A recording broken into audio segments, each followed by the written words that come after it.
Hello Iris. Salut Salomé. Comment ça va? Trop contente de te retrouver. Moi aussi, qu'est-ce que c'est cool les semaines quand on fait un podcast avec toi. Le rêve. Du coup, c'est notre deuxième épisode, mais le premier qu'on va publier en audio. C'est ça, parce que juste pour vous faire le point, on va être sincère, non?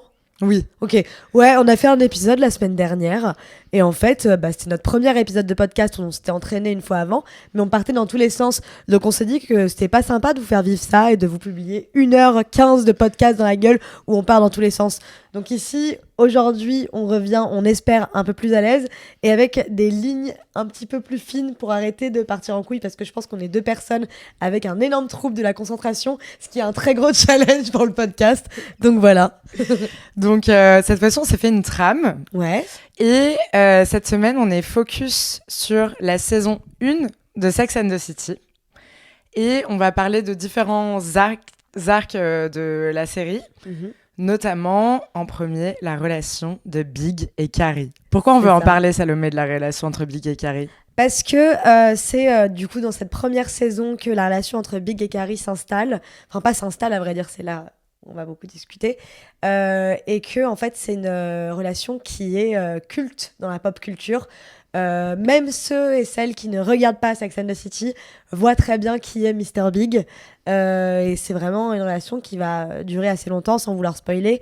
Mais donc voilà, c'est assez intéressant de savoir comment ça va s'installer. Et surtout, c'est une relation qui n'est pas comme les autres. C'est pas une histoire d'amour comme on a l'habitude de voir parce que Mr. Big n'est pas en fait l'idéal masculin en fait forcément. C'est quelqu'un de très complexe. Donc c'est très intéressant de parler de cette relation en elle-même. Est-ce que tu peux nous dire en 2 mots qui est Carrie Bradshaw et qui est Mr. Big et comment ils vont se rencontrer ? Alors, pour rappel, Carrie Bradshaw, c'est une jeune journaliste qui a à peu près un peu plus de 30 ans. Je pense qu'elle doit avoir 32 ans à peu près. Elle écrit un article hebdomadaire pour The New York Star Magazine qui s'appelle Sex and the City, où elle va parler de sexe et d'amour et à chaque fois en fait de trucs sociaux. Elle est assez successful et assez connue à New York. C'est quelqu'un de très fashion et assez sociable, qui a plein d'amis et qui sort dans les grands endroits, notamment parce que sa pote Samantha Jones est une des plus grandes pillards de New York. Elle rencontre Mr. Big, qui est, comme on l'a déjà dit, the future Donald Trump en termes de businessman, une première fois dans la rue parce qu'elle fait tomber son sac et qu'il aide. Et le soir même, elle va aller à une soirée avec Samantha, qui va lui dire « Tiens, lui, c'est le futur Donald Trump ». Et Samantha d'ailleurs essaye de se le faire au début en fait elle va venir lui parler parce qu'en fait ils font que se croiser, ils vont faire que se croiser après, allant de événements sociaux dans des restaurants, à des vernissages, à des after parties de fashion show. Ils vont même se rencontrer à un moment à une Brit Mila je crois, une circoncision.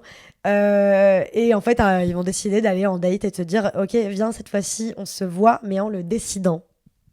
Exactement. Et en fait, donc du début à la fin de la saison, c'est ce qu'on va regarder. C'est un amour qui va se construire assez progressivement, donc par ces rencontres impromptues. Et ensuite, ils vont essayer plusieurs fois de construire quelque chose et ça va être plutôt un challenge. Et même une fois qu'ils ont commencé à le construire, ça va être un challenge pour l'un et pour l'autre parce que chacun, ils ont des attentes relativement différentes. C'est ce qu'on va voir. Et en fait, Carrie Bradshaw a ses qualités et ses défauts, et lui, il a ses qualités et ses défauts, c'est-à-dire que lui, c'est un businessman, donc quelqu'un de assez indisponible, et elle, c'est quelqu'un qui, on va le découvrir, et c'est vraiment tout le sens de son personnage, qui réfléchit énormément à l'amour, qui, d'ailleurs, c'est son métier, donc elle s'y intéresse, elle a sa sex column, elle en parle, elle utilise ses amis un peu comme objet de laboratoire, et elle va aussi avoir du mal à avoir confiance en l'amour et en Mr. Big. Peut-être qu'on peut commencer par une scène. Ouais. Est-ce que tu as une idée de scène là ? Bah oui, alors j'ai une idée de situation qu'il y a entre Mr. Big et Carrie Bradshaw. Donc, Mr. Big et Carrie Bradshaw ont fait leur premier date. Ça s'est passé de manière assez passionnelle parce qu'en fait, ils ont même pas pu attendre le restaurant pour se sauter dessus. Partie de jambes en l'air de dingue. Il la fait rire, elle le trouve exceptionnel, ils se font marrer les deux, elle est en mode un peu comme sur un petit nuage et donc Carrie peu de temps après est au restaurant avec ses meilleurs potes pour lui raconter et en sortant du restaurant, qui est-ce qu'elle croise ? Big avec une femme qui est de dos. Donc Carrie dit à ses copines, attendez, je vais lui dire bonjour. Et donc Carrie va dire bonjour à Big et elle voit que Big ne lui présente pas tout de suite la femme avec qui il est. Et elle dit qui est-ce? Et Big présente Julia Woods. Et elle dit, est-ce que je peux te parler pendant 2 secondes? Et elle lui parle et elle lui dit, mais excuse-moi, est-ce que t'es en date là? Et Big dit, sort of. Et là, elle fait, désolé, en fait, je réalisais pas qu'on voyait d'autres personnes. Et il fait, je vois pas une tonne d'autres personnes, mais je réalisais pas le contraire, quoi. Et donc, Carrie est assez énervée. Voilà, elle est saoulée, elle sort et elle dit à ses potes, ça me saoule trop, quoi. En fait, on n'est pas exclusif. En plus, Big est pas du tout choqué par la situation parce qu'il lui dit bon, on se voit samedi à notre date, quoi. J'ai hâte. Et elle est saoulée au début, elle essaye d'aller voir un autre mec, voilà. Et en plus, ce qui la rend dingue, c'est que vraiment, ça n'enlève en aucun cas l'affection que Big a pour elle. Ça veut pas dire qu'il l'aime moins, le fait qu'il n'y ait pas cette exclusivité, parce que il va l'appeler à un moment plus tard dans la semaine en disant ça tient toujours pour demain. Elle dit ouais, il fait genre ok, genre miss you baby et tout, genre elle est en mode genre moi aussi. Et du coup, il y a cette question qui se pose aujourd'hui de est-ce que les relations exclusives, est-ce que la monogamie, en fait, est-ce que ça tient toujours? Et cette question se posait en 98 du coup, mais est-ce que ces trucs tiennent encore? Et en fait, à quel moment est-ce qu'on peut dire à quelqu'un viens en exclusif? En fait, à quel moment est-ce qu'on peut avoir the talk?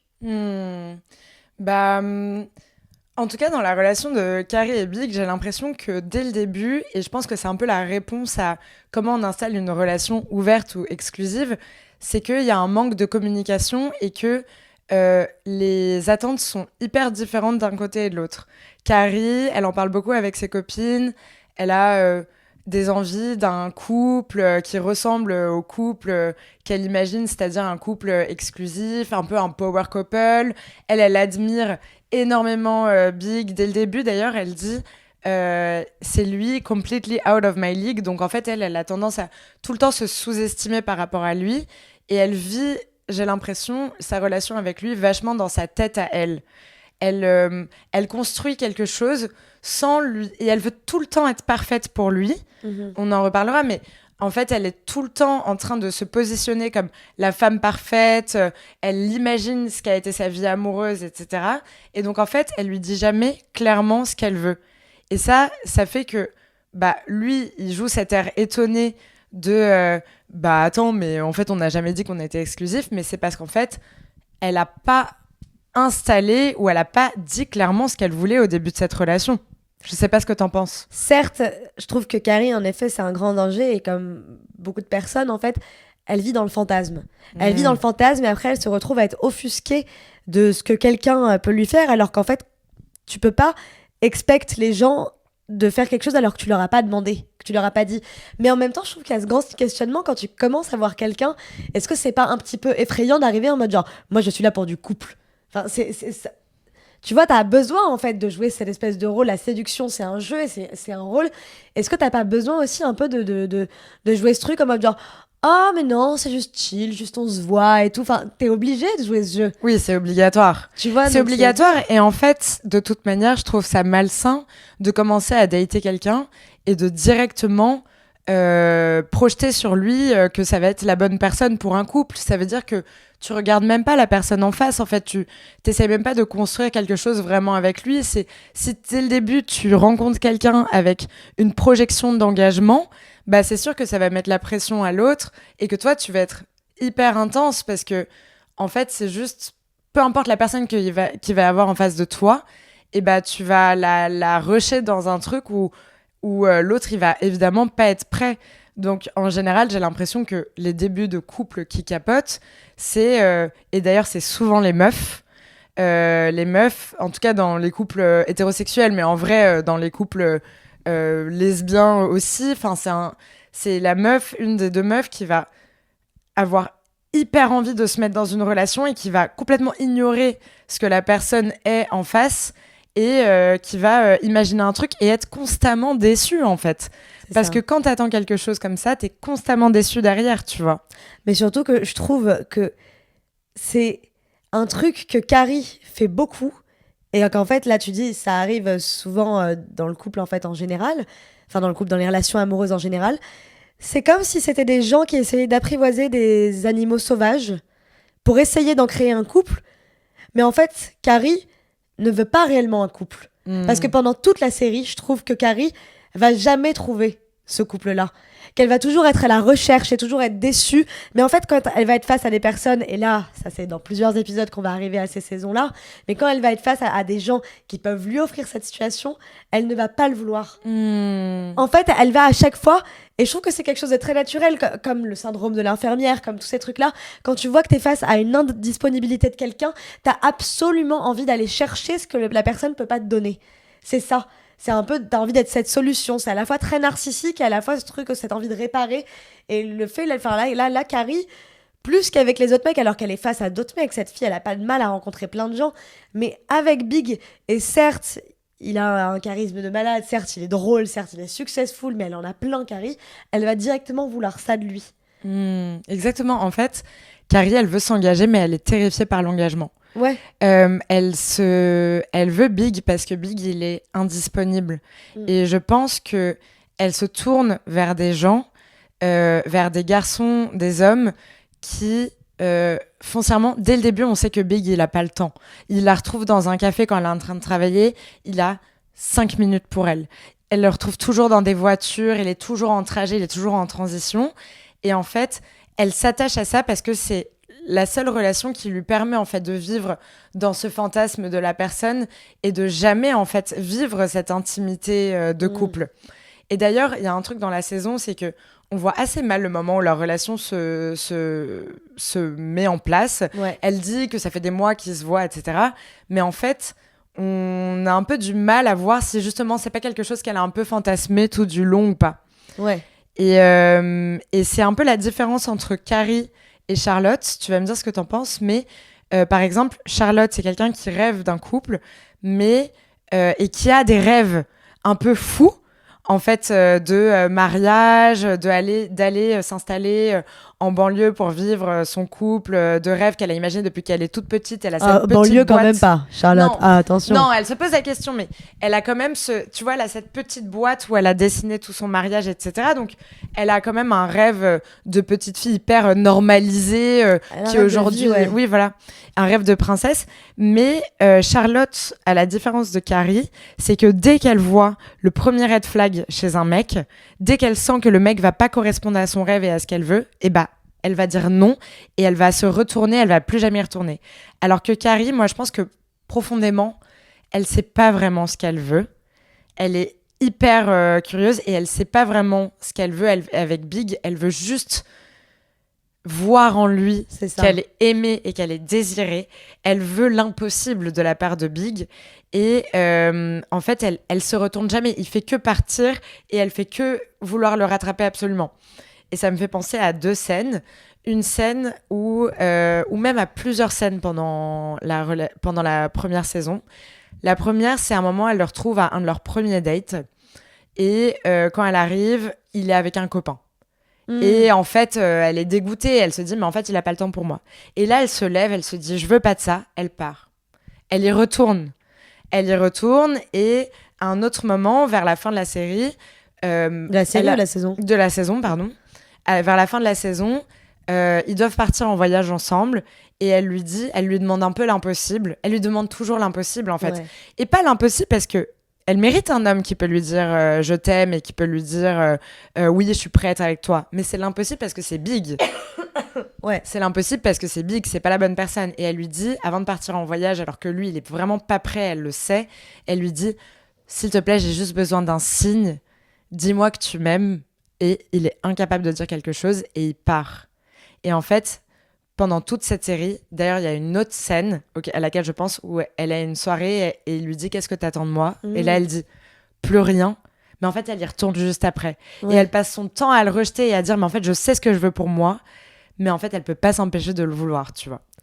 Ouais, c'est vrai, je suis assez d'accord. En fait, c'est une relation que tu captes qui commence à être un petit peu toxique. Mais en fait, tu le vois pas tant que ça dans la première saison du côté de Big. Je trouve que tu ne le vois pas tant que ça du côté de Big. C'est Carrie qui est toxique envers elle-même surtout, en fait. Exactement. Parce qu'elle va se mettre dans des situations pas possible et en fait franchir des limites qui sont pas ok, dont un extrait dont tu me parles souvent qui est Ah oui, donc en fait, il y a une scène qui est hyper connue dans la saison 1. C'est Carrie qui va aller à l'église pour aller voir Big et sa mère. Donc, contexte.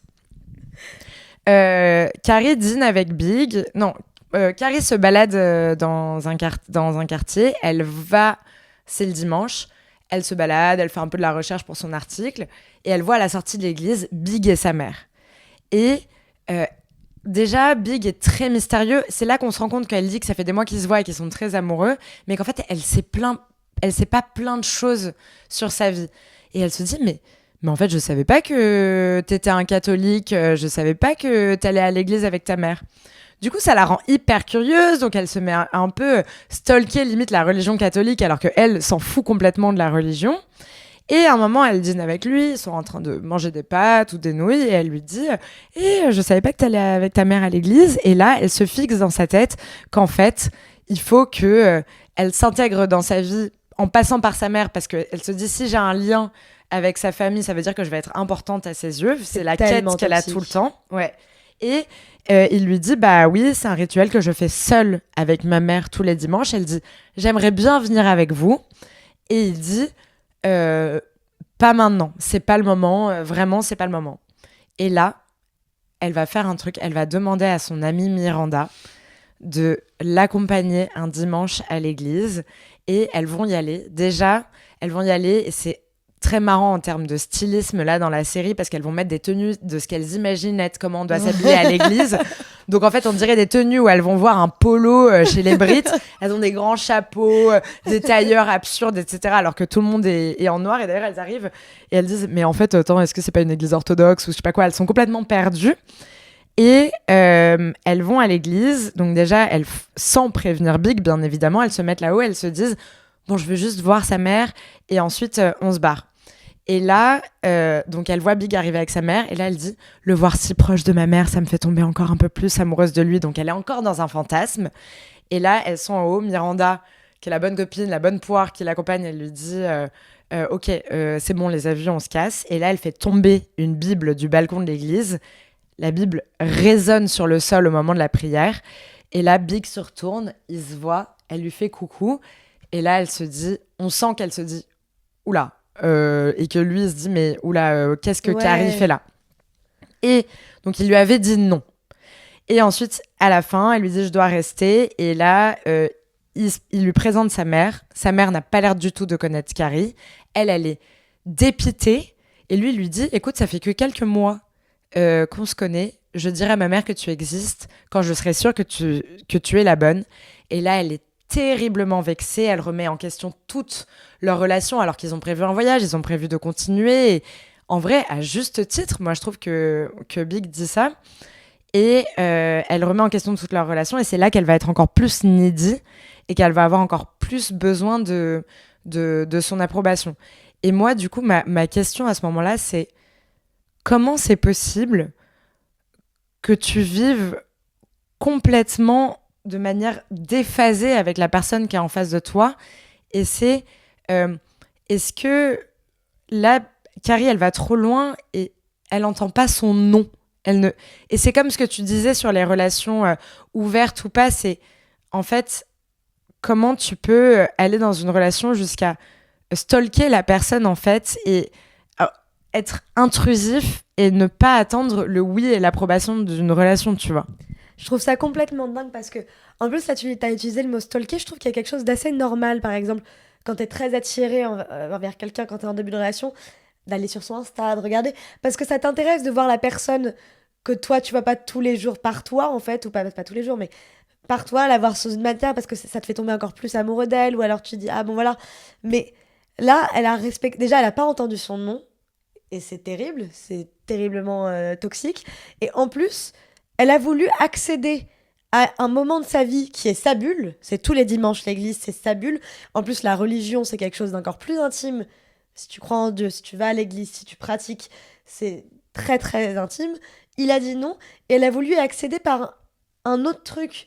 Et elle est arrivée et elle a ramené Miranda dans ce truc. Elle a voulu accéder à sa mère sans présentation. Enfin, là, je trouve qu'en fait, elle a dépassé les bornes et que elle se surprend elle-même. En effet, en fait, elle est là en mode, elle fait n'importe quoi. Et Miranda, en fait, ça m'étonne aussi d'elle parce que Miranda va quand même l'accompagner. Je trouve que ça aurait été un move plus limite de Samantha de le faire, en fait, parce que Miranda, c'est pas le genre. Je suis étonnée qu'elle ait dit oui.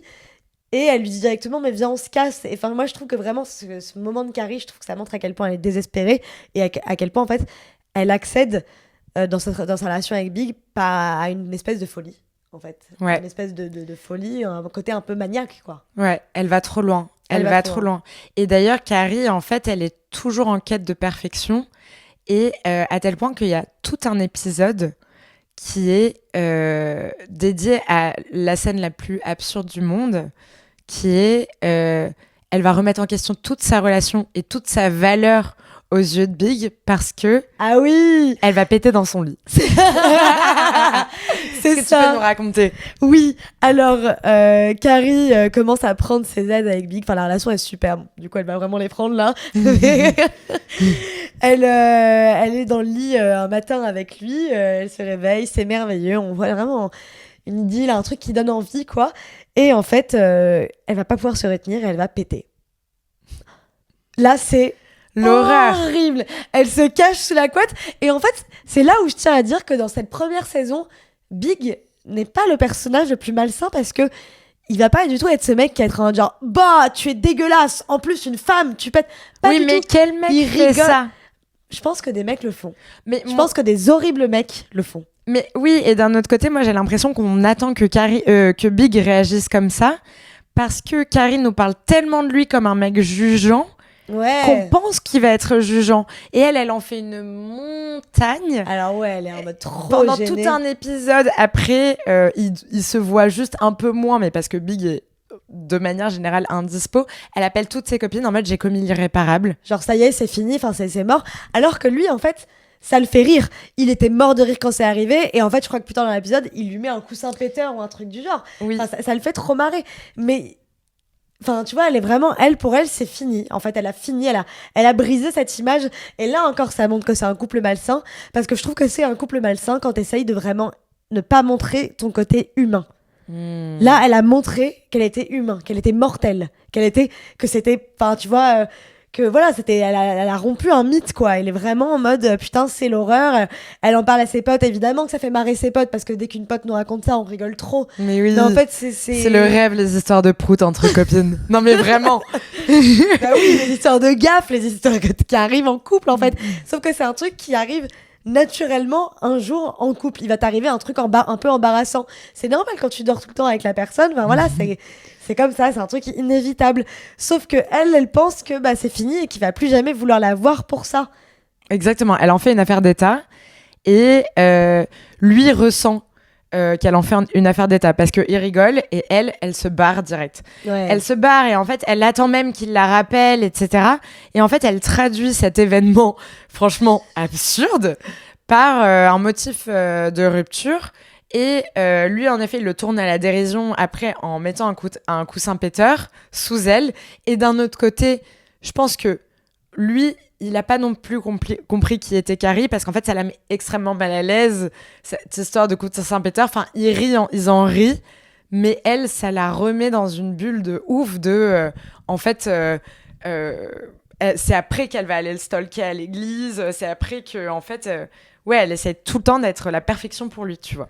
Ouais, ce qui est vraiment très mauvais, jusqu'à en fait, en essayant d'être la perfection pour Big et en essayant d'être parfaitement disponible pour Big, elle va en aller à faire du mal aux autres et à ses copines et à se comporter assez mal. Je crois qu'il y avait un extrait que tu avais préparé là-dessus. Exactement. Bah, en fait, donc elle rentre dans une complète obsession pour Big. Et un moment, ils se voient pendant des mois, etc. Et il y a un épisode qui commence où, en fait, elle est au téléphone avec Miranda. Et Miranda lui dit allô, j'aimerais parler à Carrie Bradshaw. Je ne sais pas si vous connaissez cette personne, parce que moi, je ne sais plus qui c'est. Je pense qu'on a déjà toutes reçu cet appel de nos copines. Et en fait, là, Carrie dit oups. j'avais commis l'irréparable, j'avais délaissé mes copines, un péché mortel, j'avais délaissé mes copines pour un homme. Et donc, elle donne rendez-vous à ses copines et ensuite, elles vont au restaurant. Et là, elle dit ça y est, je me retrouvais au tribunal face à mes copines. Et en fait, elles lui en veulent absolument pas. Parce qu'elles sont saines. Parce qu'elles sont saines. Et ça, je pense que c'est un truc, une des scènes qui va montrer un peu la beauté de leur amitié. C'est qu'il n'y a pas de jugement. En fait, d'ailleurs, donc, quand elle est au téléphone avec Miranda, elle lui dit « Oui, je peux peut-être te voir ce soir parce qu'avec Big, nous n'avons rien prévu. » Et Miranda, elle lui dit « Mais attends, t'as vu comment tu parles? Vous êtes déjà un nous, genre, c'est un moi au jus, tu vois. » Mais n'empêche que quand elle dit donc « J'ai commis l'irréparable, j'avais délaissé mes copines pour un homme », en fait, cette scène, elle m'a vraiment fait me poser la question pourquoi on met toujours l'amour en priorité et pourquoi on considère toujours ou souvent nos amitiés pour acquises. Et d'ailleurs, je sais pas ce que t'en penses, mais je trouve que c'est souvent quand tu vis une rupture que tu retrouves tes amis et tu te dis j'avais oublié la valeur de l'amitié. Bien évidemment. En fait, déjà, je trouve que j'ai l'impression qu'on met l'amour avant parce que il y a quelque chose d'animal dans l'amour. Il y a quelque chose de corporel. Je te parle pas que de sexe. Je parle de ce truc de ce besoin de l'autre et d'être proche, d'avoir besoin, tu vois, que en amitié t'as pas en fait. Mais c'est horrible parce qu'en fait l'amitié c'est encore plus important. Et comme tu dis, dans les ruptures, on se rend compte que à quel point l'amitié a de la valeur. Ça peut aussi être dramatique parce que en fait tu peux avoir délaissé tes amis pendant ton couple et en fait appeler au secours une fois que ton couple est brisé et là tu te sens con Ouais. parce que t'es en mode je t'ai délaissé mais là j'ai besoin de toi en fait et ça sert à rien de prendre une amitié pour acquis. C'est pour ça qu'il faut absolument le nourrir et tout, mais en fait tu te rends compte que je trouve que c'est un bon indicateur aussi de est-ce que mon couple est sain. C'est ce que j'allais te dire. Quand t'as pas besoin en fait quand t'as pas délaissé tes amis. En Oui. fait, le couple sain, c'est même quand ton ou ta petite amie te dit ça fait longtemps que t'as pas vu un tel. Ça fait longtemps que t'as pas vu si j'ai envie de rencontrer ça. C'est en fait quand en fait il fait gaffe en fait quand ton partenaire doit aussi faire gaffe, je trouve, à que tu sois entouré en fait. Parce qu'en fait dès que tu te mets en autarcie, il y a aussi un truc où là le couple devient malsain en fait si tu vois plus les autres. Ouais, complètement. Et en fait, ça me fait penser que d'ailleurs, quand Carrie, c'est un peu la seule qui... c'est le seul moment dans toute la série où en fait, elles vont pas se retrouver parce que Carrie a été dans son couple avec Big. Et en fait, c'est juste un indicateur que sa relation avec Big est toxique. C'est qu'elle est tellement... obsessionnelle, elle est tellement dans cette relation qu'elle en oublie ses amis, tandis que ses amis, Charlotte, Miranda ou Samantha, c'est encore autre chose, mais quand elles sont en couple, elles continuent d'appeler leurs amis, elles continuent de s'intéresser à elles. Et en effet, oublier tes amis quand t'es en couple, c'est le facteur d'une relation malsaine, pour Ouais. pas utiliser le mot toxique, et pour pas utiliser le mot pervers narcissique.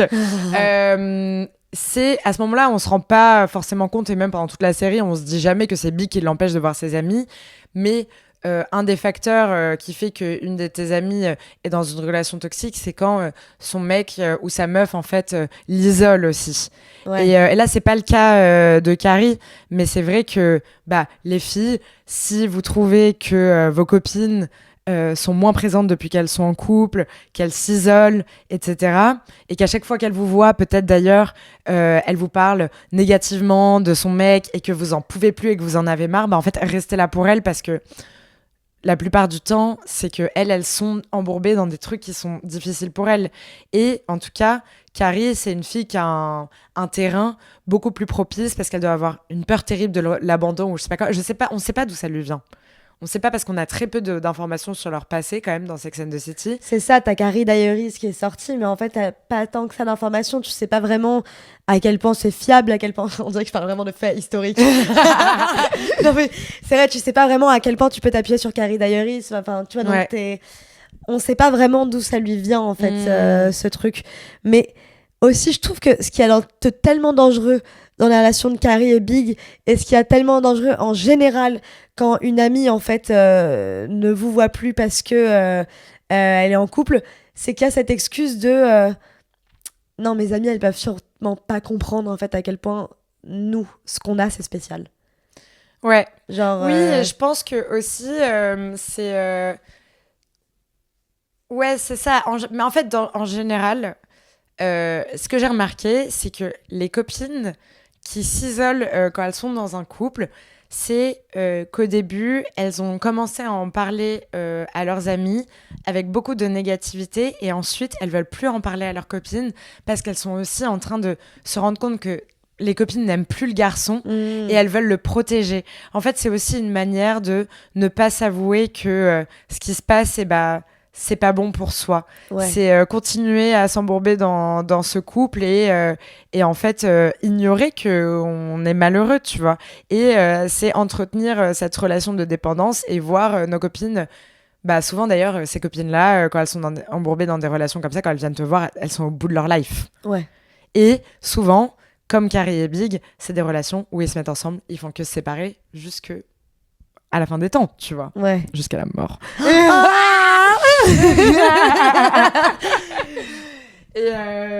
Mais voilà, ouais, en gros, c'est assez... Juste les gens qui n'ont pas vu Sex and the City doivent se demander pourquoi est-ce qu'on a autant rigolé là. Ouais. Vraiment. Regardez, vous allez Voilà, comprendre. oui. Et en fait, juste pour en revenir à ce moment donc, où Carrie donc, fait le tribunal avec ses copines, ce qui est assez ouf, c'est que quand même, cette série, c'est une série sur l'amitié. C'est une série sur l'amitié et donc ils vont construire ces 4 personnages, Miranda, Samantha, Charlotte et Carrie. Et ils vont donc tout au long de cette première saison nous présenter un peu cette dynamique. Donc quand elles se retrouvent au tribunal de Carrie, elles vont un peu chacune dire ce qu'elles en pensent. Donc, tu as Samantha qui va être très sarcastique, Miranda qui va être un peu plus premier degré, Charlotte qui va toujours partir dans ses rêveries. Et on comprend du coup qu'il y a 4 caractères qui se créent. Et on en a déjà parlé la semaine dernière, mais vous aurez jamais la réponse vu qu'on va jamais publier l'épisode. Mais pour moi, il y a une autre scène de Sex and the City, saison 1, qui aurait pu presque être la toute première scène de l'épisode 1. La suite au prochain épisode.